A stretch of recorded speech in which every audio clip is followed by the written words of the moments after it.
अब हम इसी चैप्टर में, मनी चैप्टर में थोड़ा आगे बढ़ते हैं. Now we proceed the lesson and other very important topic of this lesson is control of money supply by the central bank, by the RBI. What the method chosen by the RBI to control the money supply?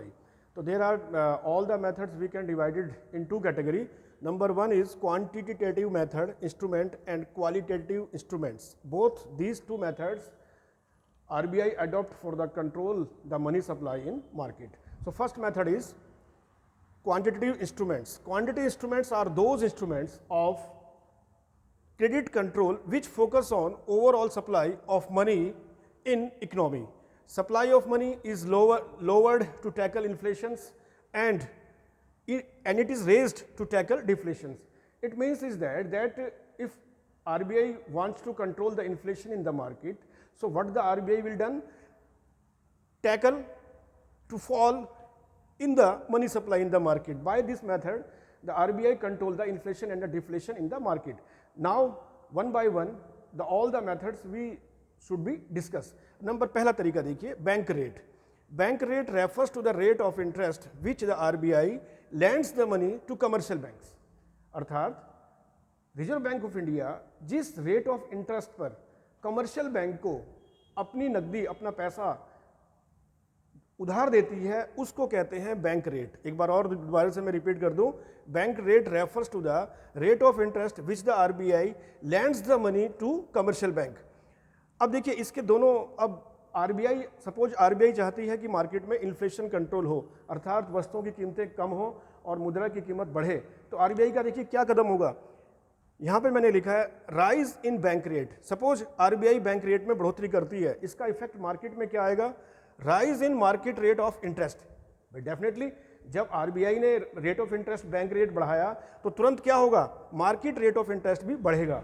जैसे ही market rate of interest बढ़ेगा, rise in cost of capital, जो capital जो हमारी जो वस्तुएं बनती हैं उनका रेट बढ़ना तय है. और जैसे ही ये होगा, fall in demand for credit, credit के लिए डिमांड कम होगी.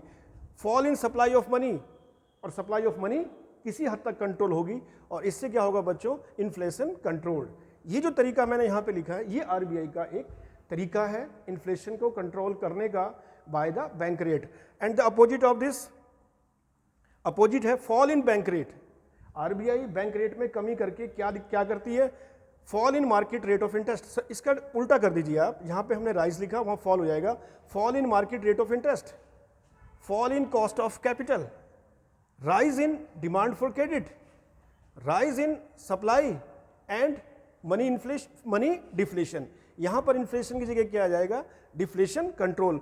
तो जो दूसरा तरीका मैंने आपको बताया कि फॉल इन बैंक रेट से मार्केट में डिफ्लेशन को कंट्रोल करती है आरबीआई, ये इसके साइंटिफिक मेथड है. तो पहला तरीका जो मैंने आपको बताया क्वांटिटेटिव इंस्ट्रूमेंट्स का, वो था bank rate. Number 2, open market operation. This is a very essential point of view in this chapter. What are the open market operation means? Open market operation refers to the sale and purchase of securities in the open market by the RBI on behalf of the government of India. Bharat सरकार के निर्देशों के अनुसार RBI जब open market में अपनी securities को cell and purchase करती है, उसे कहते हैं open market situation, open market operation. और सरकार की सिक्योरिटीज क्या होती हैं? आपने पढ़ा होगा, नेशनल, हमारा जो नेशनल सेविंग सर्टिफिकेट होते हैं, एनएससी, ये सब हमारी सिक्योरिटीज़ होती हैं भारत सरकार की, जिसके आधार पर वो लोगों को जागरूक करती है कि लोग अपना पैसा उनमें लगाएं, और सरकार उन सिक्योरिटीज़ को खरीदती है और उन पर एक अच्छा खासा इंटरेस्ट देती है. अब देखिए कैसे सरकार ये कदम क्यों उठाती है, इसके लिए भी मैंने यहाँ पे एक फॉर्मूला लिखा है आपके लिए. Sale of securities by RBI. Suppose RBI wants to sell of security, तो वो इसके द्वारा क्या करना चाह रही है? सपोज सरकार ने ये कहा कि जो हमारे सेविंग सर्टिफिकेट्स हैं, नेशनल सेविंग सर्टिफिकेट्स, उनका रेट ऑफ इंटरेस्ट सरकार ने बढ़ाया, तो उसके पीछे उद्देश्य क्या है? Socks liquidity. सरकार जो लिक्विडिटी है उसको सोखना चाहती है, मतलब मार्केट में जो ज़्यादा लिक्विडिटी हो गई है उसको कंट्रोल करना चाहती है. By this way and lead to fall in cash reserve of commercial bank. Commercial bank का जो कैश रिजर्व है, सरकार उसको कंट्रोल करती है इस तरीके से. Fall in credit creation, fall in money supply and inflation is control. इस तरीके से भी सरकार इन्फ्लेशन को कंट्रोल करने का प्रयास करती है. और दूसरा इसका अपोजिट से लिखा, purchase of securities by RBI. जैसी आरबीआई ने परचेज की सिक्योरिटीज को, तो release liquidity and lead to rise in cash rest. rise in credit and creation and rest in money supply and deflation control। ये दो तरीके मैंने आपको बताए जो हमारे पास अभी तक क्वांटिटिव इंस्ट्रूमेंट्स के आपने पढ़े। हालांकि ये देयर आर 5 वेज हैं जिनके द्वारा सरकार मार्केट में सारी फाइनेंशियल क्राइसिस को कंट्रोल करेगी। जो बाकी 3 हैं उनके बारे में मैं कल आपसे चर्चा करूंगा। आप ध्यान से पहले इसको पढ़िए, बार बार याद करिए, और आज का आपका काम यहीं तक रहेगा।